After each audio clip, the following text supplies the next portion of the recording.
Oh no! Oh shit.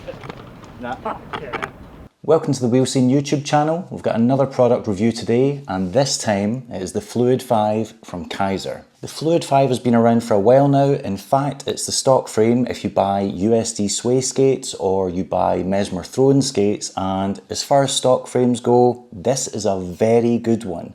If you buy it standalone, it is pretty reasonably priced, and in terms of skating flat, it's a very good entry point or one to use if you're not so confident with skating flat, because it's got a lot of wheel protection, it's got a lot of cupping on the H-block, and there's a pretty big divide on the wheels. There's not that many frames on the market that offer better space between the second and third wheel. The only other ones I could really think of would be like a Wish frame or the USD Aeon frame. There are a couple of others, but not many. If you're wanting to try skating flat, this is a great starting point. I've tried these a couple of times in the past. You may remember I reviewed the Mesmer John Bolino skate when it first came out, and I wasn't really looking forward to trying these because I find that the groove on the H-block is quite narrow, and I always thought aesthetically that was quite off-putting.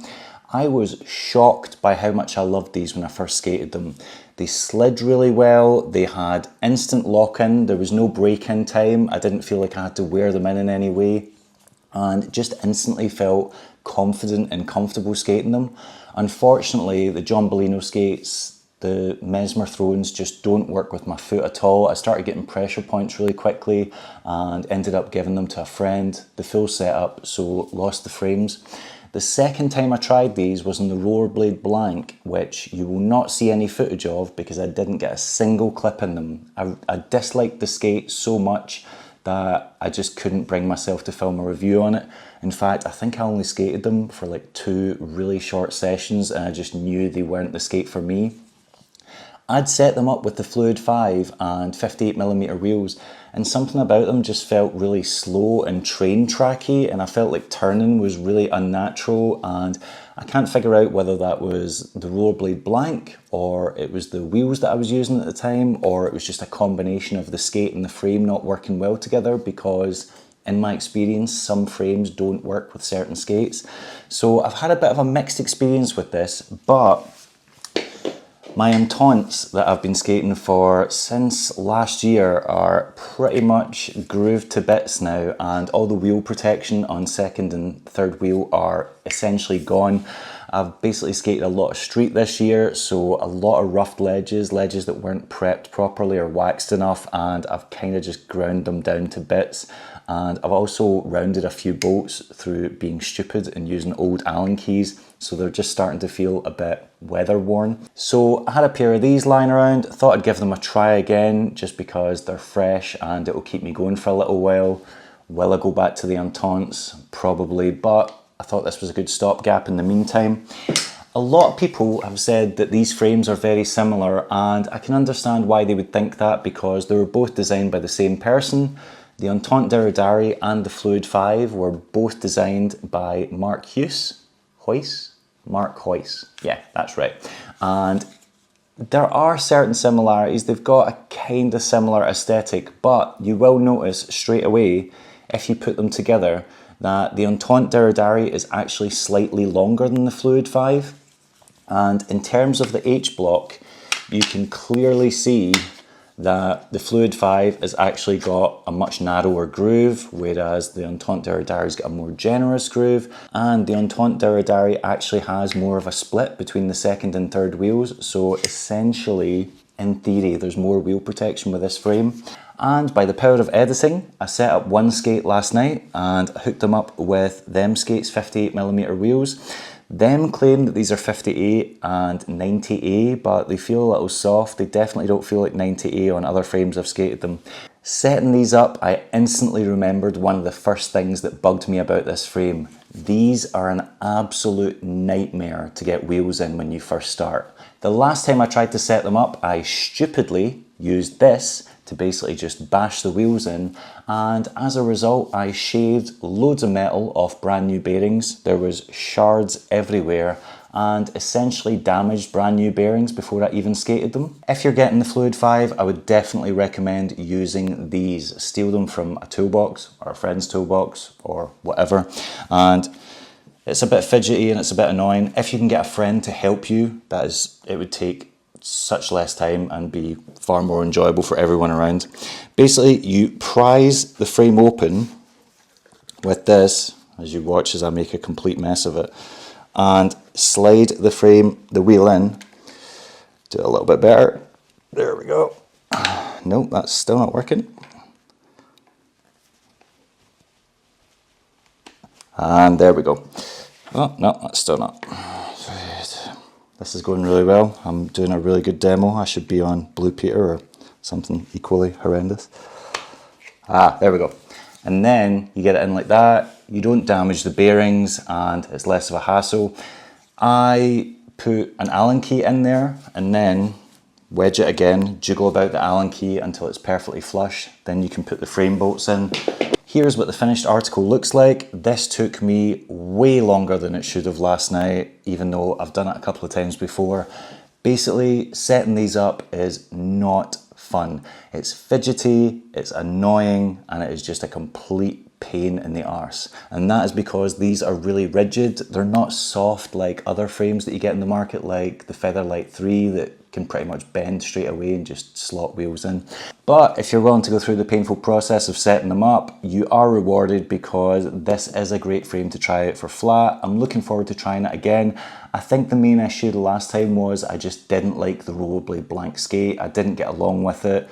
And this skate, I know for a fact that I enjoy, so it'll be interesting to see what it feels like with the Fluid 5. There is a skate event coming up this weekend called the Livy Skate Party, so I'm going to try them out there, going to try them out hopefully in a couple of street spots, see how they get along on ledges, rails, coping, etc.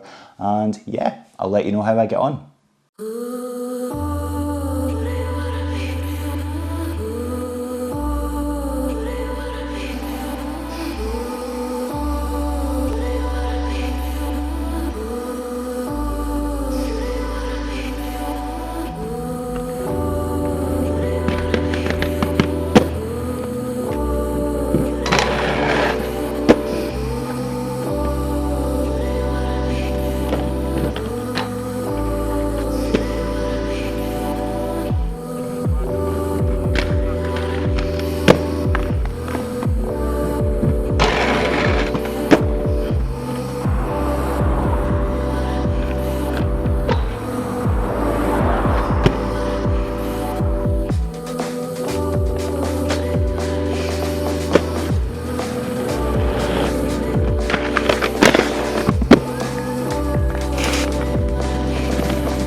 And we're back. I've been riding the Kizer Fluid 5s for a few weeks now. If you saw from the footage, there were some phone clips from a couple of ledge spots.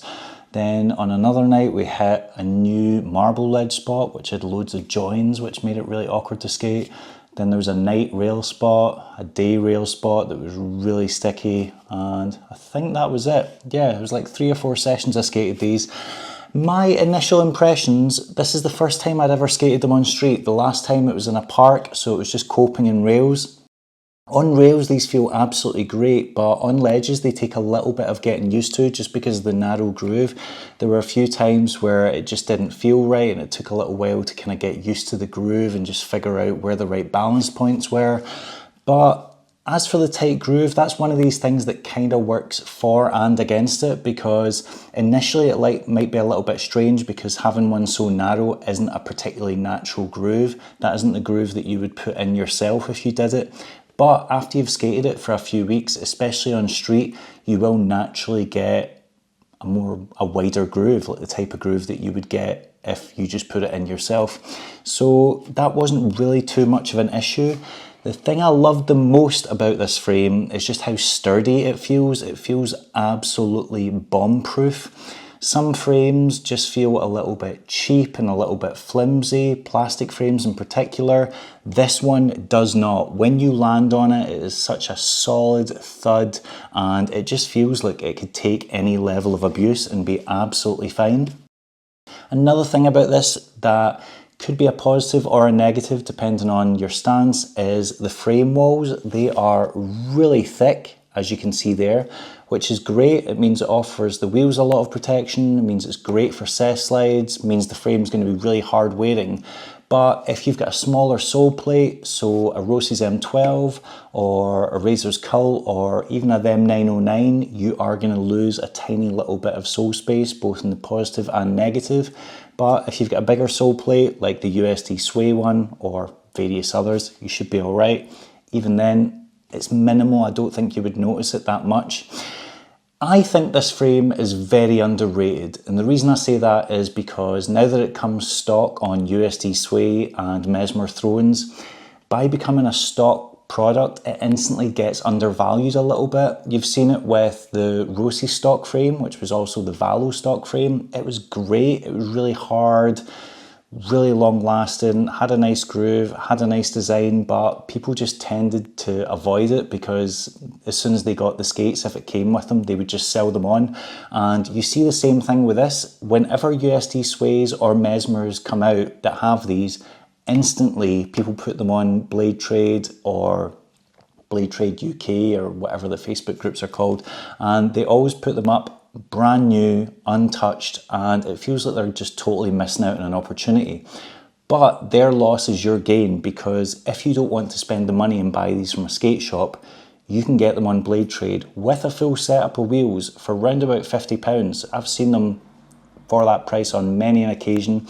If you buy it from a shop, it's still very reasonably priced. It's one of the cheapest flat frames out there. It's around about the £55 mark, which can't remember what that is in dollars, but very reasonable, especially compared to other plastic flat frames that are on the market. It's not the cheapest, but it's not far off either. I really like this frame. Is it the best frame? I wouldn't say so. I still prefer my Entente Diridari. I just think they have a kind of nicer aesthetic. I like the plastic that they use more. I like the fact that they only have bolts on one side that you fasten, so they're easier to tighten. I also like the Diridari groove better. I just think it's natural and wider, plus the split's wider as well. You can skate these 60mm flat. I skated them 58mm flat with them wheels, which by the looks of things are pretty soft, because after a few sessions they're already starting to cone. I did not get wheel bite once. Not on ledges, not on rails, not on skate parks, nothing. If you're interested in trying flat and want to give yourself the best chance of enjoying it, getting away with it, you know, not being punished for being inaccurate, the Fluid V frame is a great option. If you're skating other flat frames, I would recommend giving this a try. There are plenty of these available on resale sites. I have no idea why. And yeah, like I said, reasonably priced, great protection, nice groove, no break-in time. What more can you want? Oh, one more thing before I go. Here is some footage of an old man getting beaten up at a bunch of spots.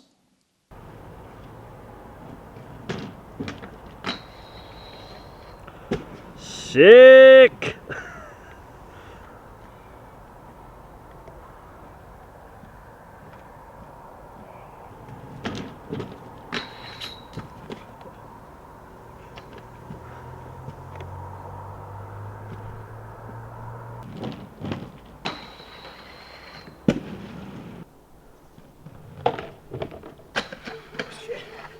Oh, triple switch up!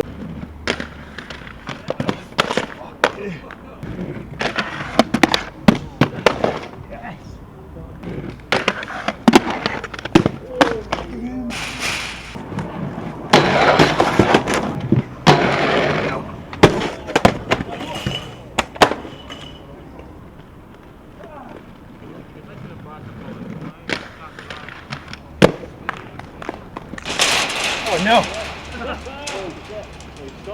Ah! Oh shit! Nah. Well, fucking hell! Help him!